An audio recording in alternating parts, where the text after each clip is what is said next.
घेतो आहोत आणि आपल्याला करायचं ते समाजातलं काम करत राहायचं. तेव्हा मी वैभवांना मी तुमच्या मनापासून धन्यवाद व्यक्त करतो आणि अशी पुन्हा पुन्हा येण्याची संधी मला द्यावी अशी विनंती करतो. आपलं शैक्षणिक सुद्धा काम चालू आहे. तेही मला संबंधित पदाधिकारी आल्यापासून खूप प्रेमाने सांगत होते. मी त्यांना सुद्धा शब्द दिलाय, तो आता माईक वरनं सुद्धा देतो. तो म्हणजे माझी भावना आहे की आज आलो आणि आपल्या परवानगीने मी एका विशिष्ट वेळी निघणार आहे, त्याबद्दल दिलगिरी व्यक्त करतो. पण माझी भावना आहे आज आलो तो पहिल्यांदा. आता इथून कामालाही आपण एकत्र, त्यात विशेषतः युवक पिढीचा विकास, त्यांचं शिक्षण, त्यांचं कर्तृत्व, त्यांचं चारित्र्य, याच्यामध्ये जे काही थोडं काम मी करतो यामध्ये 100% आपण तुमच्या सोबत आहोत, सहभागी आहोत आणि मुलांच्या कल्याणाचं इथून पुढे सुद्धा आपण करू. असं नागनाथ अण्णांचा सर्वार्थाने गौरव शोभावा असा नातूच गौरव. आमचं आधी बोलणं चालू होतं. सर्व शुभेच्छा मनापासून त्यालाही व्यक्त केल्या. पुढची सुद्धा गौरवची सुद्धा सर्व कारकीर्द इथे वाळव्याचं, महाराष्ट्राचं, उद्या भारताचं सुद्धा कल्याण करणारी त्याची कारकीर्द व्हावी अशी मी शुभेच्छा त्याच्यापर्यंत पोहोचली करतो. काहीच्या वेळेअभावी मी सन्माननीय व्यासपीठ असं म्हणतो, त्यांनी कृपया समजावून घ्यावं आणि नाराज होते.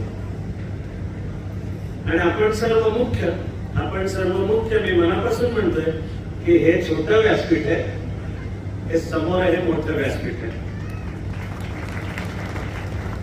ही नागनाथ अण्णांची संपत्ती आहे. आपण सगळे म्हणजे असे आपण सर्व माता पिता, बंधू भगिनी आणि मित्र मैत्रिणी, सर्वप्रथम अर्थातच मी नागनाथांना, कुसुमताई यांना मीही वंदन करतो. आपली जी भारतीय श्रद्धा आहे, जी वैभव अण्णांनी सुद्धा बोलून दाखवली, नागनाथ अण्णांचा आशीर्वाद आपल्यावर आहे. ते पाहतात पण आहेत की काम काय करतायत. मीही त्या श्रद्धेमधूनच नागनाथ अण्णा, कुसुमताईंना वंदन करून त्यांचे आशीर्वाद मागतो त्यांच्याकडे. आम्ही लहानपणापासून एक गाणं म्हणायचो. ती मूळची कविता मराठीतले सार्वकालिक थोर साहित्यिक, ज्यांना भारताचा साहित्य क्षेत्रातला सर्वोच्च सन्मानही मिळाला, तो पहिला मिळाला असा मराठी लेखक कवी वि स खांडेकर, कोल्हापूरला राहत असत. वि स खांडेकरांचं जास्ती लेखन कादंबरी किंवा कथा आहे, पण त्यांनी काही कविता लिहिल्या आणि मराठी मधल्या एका कवितेच्या प्रकाराचं नाव आहे फटका, असं त्याचं नाव फटका, की ज्यातली अशी शब्दरचना ठसकेबाज असते. मुख्यतः फटका म्हणजे कोणीतरी मोठा माणूस प्रसंगी फटका देऊन पण चांगलं काहीतरी सांगतोय जीवनाबद्दल. तर वि स खांडेकरांचा एक फटका आहे, असार जीवित केवळ माया, रडगाणे हे गाऊ नका, घेई झोपा तो नर मेला, संशय याचा धरू नका.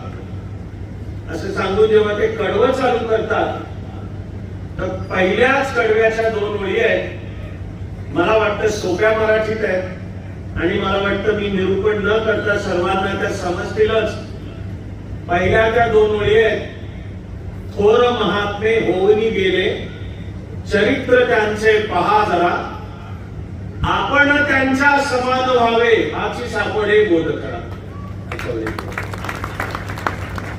आपल्या या भारतभूमीचं, आपल्या या महाराष्ट्राचं सुद्धा असं थोर कर्तृत्व आहे की आपल्या हजारो वर्षांच्या इतिहासामध्ये सर्व प्रकारचे कर्तव्यदक्ष स्त्री पुरुष आपल्यामध्ये झाले आहेत आणि पुढे सुद्धा असतील. वि स खांडेकर आपल्याला आठवण करून देत आहेत आणि माझा आनंद आहे की लहानपणीच त्या ओळी शिकलो. थोर महात्मे होऊन गेले, नागनाथांना त्याचे चरित्र त्यांचे पहा जरा, पहा त्यांचा जयंतीला काय करायचं, तर नागनाथ अण्णांना आठवायचं म्हणजे त्यांचं चरित्र पहा. मी तर असा भाग्यवान आहे की अण्णांशी माझे सुद्धा दीर्घकाळचे संबंध होते, भेटी असत, बोलणं असत. इथे सुद्धा मी येऊन गेलोय, दिल्लीमध्ये सुद्धा आमच्या वेळोवेळी अनेकदा भेटी गाठी झालेल्या आहेत. त्यामध्ये त्यांच्यातला मला जाणवलेला संपूर्णपणे निस्वार्थी, निस्पृह आणि तरी अत्यंत अभ्यासपूर्ण असा थोर नेता. आपल्याला वि.स. खांडेकर आठवण करून देत आहेत की असे थोर महात्मे होऊन गेले, चरित्र त्यांचे पहा जरा, की पहा चरित्र. मला आज इथे येताना आणखी जो अनेक गोष्टींचा आनंद आहे, त्यातला आणखी एक आनंद म्हणजे याला यावं या निमंत्रणासोबत माझ्याकडे जयवंतराव अहिर यांनी नागनाथ अण्णांचं 2 खंडामध्ये लिहिलेलं चरित्रही पाठवण्यात आलं होतं. एक ताईंचं चरित्र सुद्धा आहे, ते पाठवण्यात आलं होतं. आणि ते दोन्ही मी माझ्या प्रवासामध्ये काळजीपूर्वक वाचलं. पानापानाला अंगावर शहारा येईल आनंदाने, आणि मुख्य म्हणजे आपल्याला जगण्याची प्रेरणा मिळेल असं अण्णांचं आणि ताईंचं सर्व जगणं आणि चरित्र आहे. थोर महात्मे होऊन गेले, चरित्र त्यांचे पहा जरा. वयाच्या केवळ 20 मध्ये असताना 42च्या चळवळीमधला सहभाग, इथून एका आंतरिक प्रेरणेने पार मुंबईमध्ये त्यावेळेच्या काँग्रेसचं अधिवेशन होतं, ज्यामध्ये गांधीजींनी चले जावची घोषणा दिली. ते तिथपर्यंत गेले, स्वयंसेवक म्हणून वावरले त्यामध्ये, आणि येऊन इथे क्रांतीसिंह नानासाहेब पाटलांच्या नेतृत्वाखालच्या चळवळीत सामील झाले. एकाहून एक पराक्रम आहे, सांगावं तेवढं कमी आहे आणि वाचावं तेवढं सुद्धा कमी आहे. मग जाऊन धुळ्यामध्ये तिकडे ब्रिटिशांचा खजिना लुटून इथं सैन्य उभं करायचं, ब्रिटिशांचं सरकार उलथवून टाकायचं.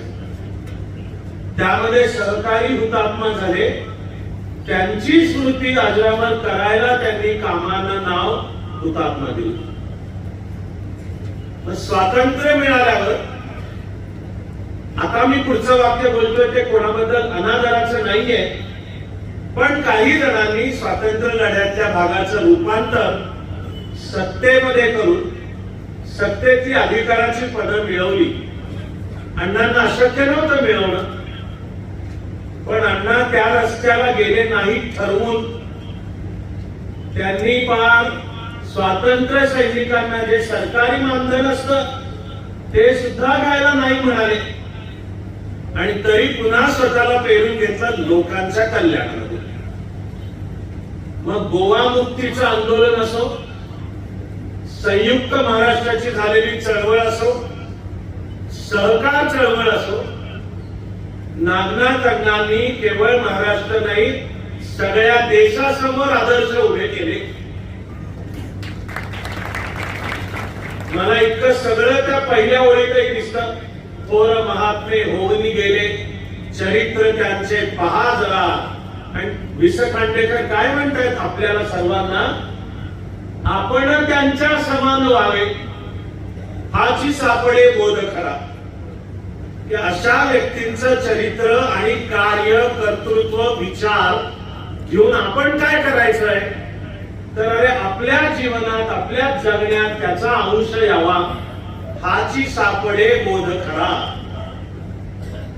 आपल्या सुदैवानी अलीकडच्या काळामध्ये मराठी मधले एक सार्वकालिक श्रेष्ठ कवी, आणि सर्व भाषांमध्ये, केवळ मराठी नाही, त्यांनी कविता लिहिल्या मराठीत, पण ते जगातल्या सर्व भाषा, सर्व मानवी संस्कृतींच्या सार्वकालिक श्रेष्ठ कवींमध्ये निश्चित आहेत.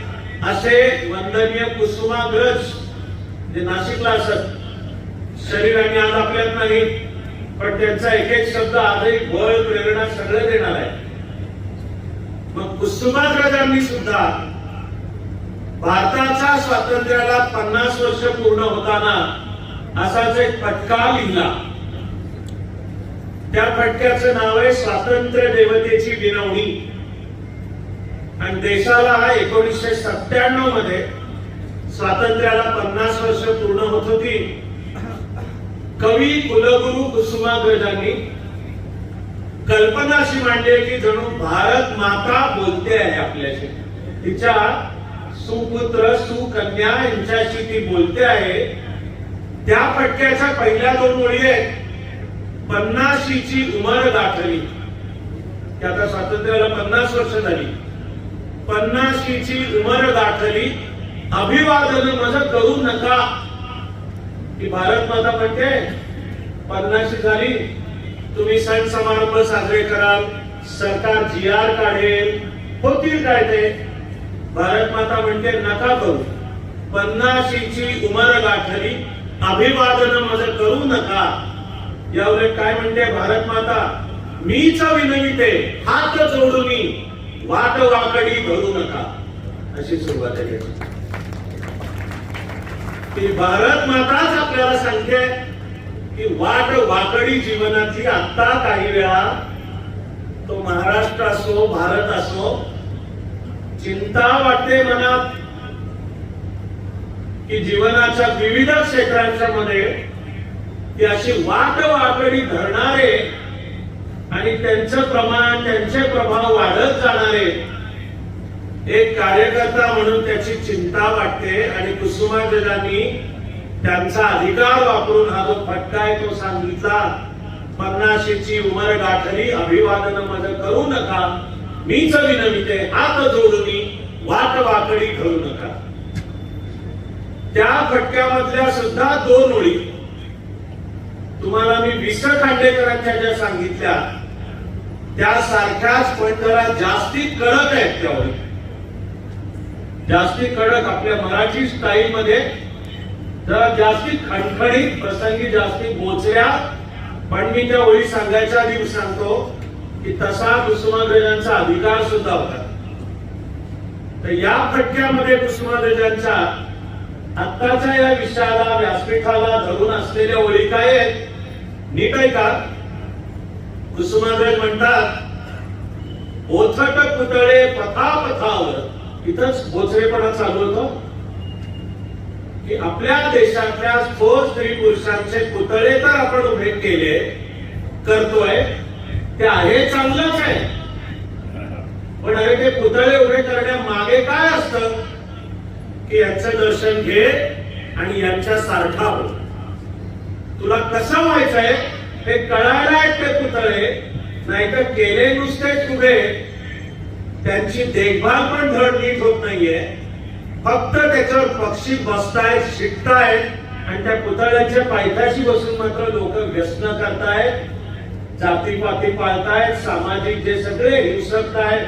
तर हे काय, याचीच आठवण कुसुमाग्रज करून देत आहे. कडक आहे काय शब्द. ओथट पुतळे पथापथावर, ही थोरांची विटंबना असा शब्द वापरले त्यांनी.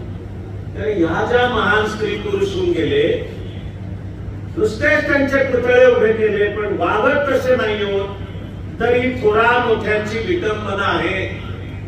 आणि हा फटका देताना कुसुमाग्रज काय सांगतायत, ओथट पुतळे पथापथावर, ही थोरांची विटंबना, कणभर त्यांचा मार्ग अनुसरा, वांछ गोडवे गाऊ नका. कळत आहे शब्द. निदान तुम्ही जेवढ्या टाळ्या वाजवतात त्याच्यात मला दिसतंय की अर्थ पोचतोच आहे इथपर्यंत. इथे पोचायला पाहिजे, इथे हृदयात पण पोचायला पाहिजे, मेंदूत पण पोचायला पाहिजे. त्याने कणभर त्यांचा मार्ग अनुसरा. नागनाथ अण्णांचा कणभर मार्ग अनुसरा म्हणजे काय, तर मी मुख्य म्हणेन की हा भारत देश, त्यातला हा महाराष्ट्र, की ज्याचं कामच आहे सगळ्या भारत देशासाठी काम करायचंय, हे महाराष्ट्राचं महाराष्ट्रपण आहे. नागनाथ अण्णांकडनं कणभर त्यांचा मार्ग अनुसरा काही असेल तर ते म्हणजे त्यांच्या व्यक्तिमत्वातली निस्पृहता, निस्वार्थीपणा, सर्व केलेलं कर्तृत्व या भारत मातेच्या चरणी अर्पण केलेलं, आणि तरी एवढासा सुद्धा त्याचा गर्व नाही काही. मला अण्णांच्या बरोबरचा एक अजरामर प्रवास अनेक कारणांनी शाश्वत लक्षात आहे. तो म्हणजे इंदिराजींची 31 ऑक्टोबर 1984 ला दिल्लीमध्ये हत्या झाली. देशाचं सर्व दुर्दैवच आहे. आणि त्यानंतर दिल्लीमध्ये प्रचंड मोठ्या दंगली उसळल्या. त्यावेळी आम्ही एकत्र राजधानी एक्सप्रेसने दिल्लीतून आधी मुंबईत आलो. मला त्यांचा भावलेला अत्यंत साधेपणा आणि खरंच व्यक्ती म्हणून की काही मला काही पद हवंय, पैसा हवाय, नाव पाहिजे, मोठेपणा पाहिजे, याचं काही नाहीच आहे. तर नागनाथ अण्णांचा असा कणभर त्यांचा मार्ग अनुसरा म्हणजे आपल्याही व्यक्तिमत्वामध्ये हे असं महाराष्ट्र आणि देशाप्रती समर्पण ठेवून मी माझ्या आयुष्यातलं कर्तृत्व करीन. याला मी म्हणेन की हा अण्णांच्या जीवनाचा आपल्या सगळ्यांकरताचा संदेश आहे.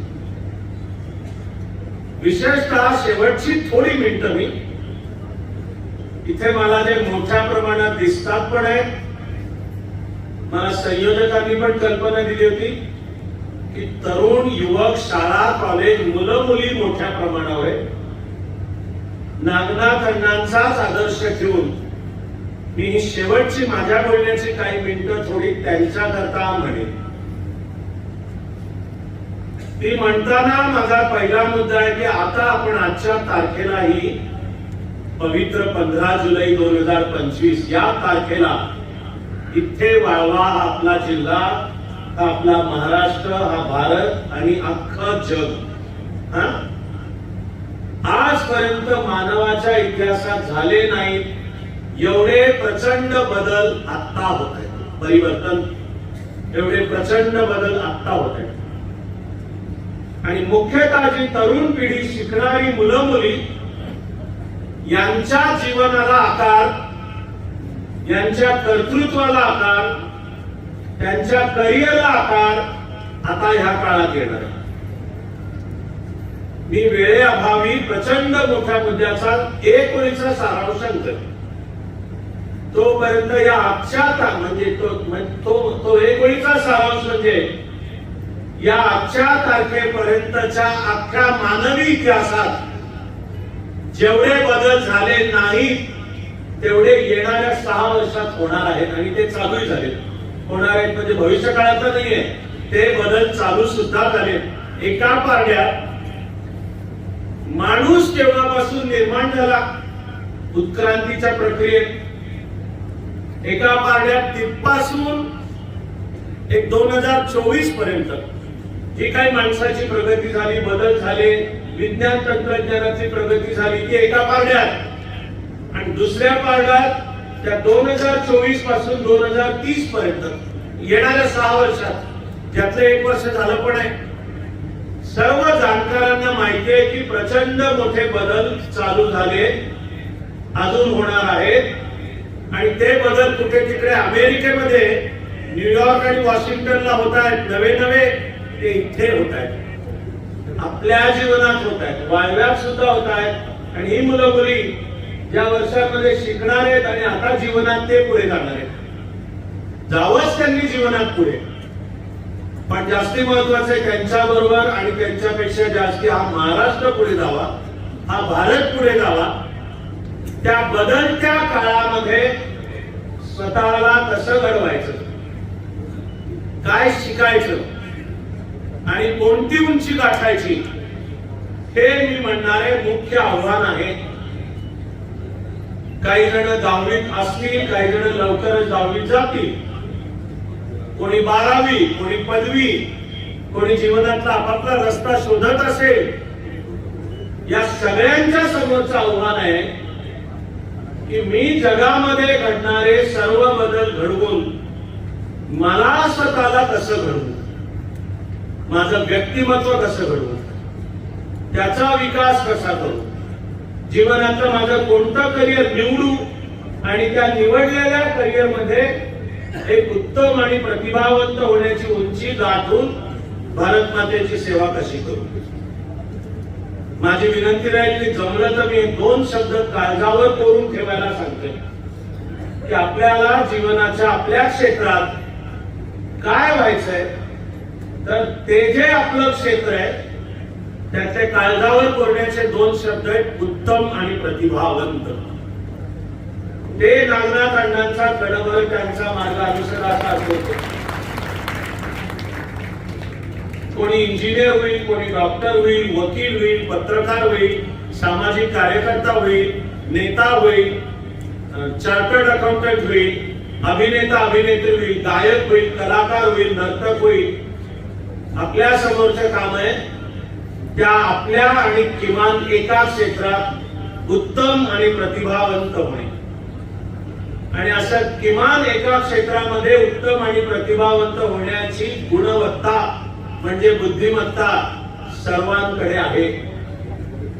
हे विज्ञानाने सिद्ध केलेलं सूत्र सांगतोय मी तुम्हाला, की ज्याचा मेंदू शाबूत आहे, मेंदूला काही कारणामुळे काही इजा झालेली नाही, असे सर्वजण बुद्धिमान आहेतच. पण प्रत्येकाची बुद्धी वेगवेगळ्या क्षेत्रात चालते. आपल्याला आपलं व्यक्तिमत्व घडवायचं, विकास करायचा, करिअर निवडायचं म्हणजे तुझ्या डोकावून पहा आणि तुझी बुद्धी कोणत्या क्षेत्रात चालते ते ओळख. त्या क्षेत्रात तू उत्तम आणि प्रतिभावंत हो. हा देशभक्तीचा रामबाण मार्ग आहे. देशभक्ती म्हणजे केवळ मी सैन्यात गेलो, आपल्या भागात तर जातातच अनेक आणि त्याचा आपला सर्वांना अभिमान आहे, ती आहे देशभक्ती, पण ती केवळ नाहीये देशभक्ती. अरे तू स्वतःला ओळख.